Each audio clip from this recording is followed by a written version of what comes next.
தென்னாடுடைய சிவனே போற்றி.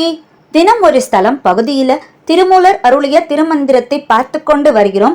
அந்த வரிசையில் இன்று 379 பாடல். திருச்சிற்றம்பலம். வாழ் கொடுத்தானே வழிபட்ட தேவர்கள் ஆள் கொடுத்து எம்போல் அரணை அருகில ஆள் கொடுத்து இன்பமும் கொடுத்து கோளாக தாள் கொடுத்தானதடி சாரகிலாரே. திருச்சிற்றம்பலம்.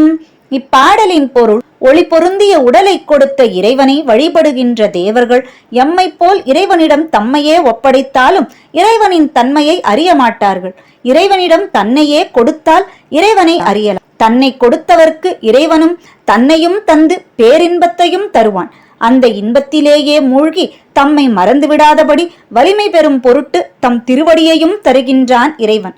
ஆனால் தேவர்கள் யாம் இறைவனின் திருவடியை சார்ந்திருப்பதைப் போல தேவர்கள் இறைவனின் திருவடியை சார்ந்திருக்கவில்லை என்று திருமூலர் இப்பாடலில் குறிப்பிடுகிறார்.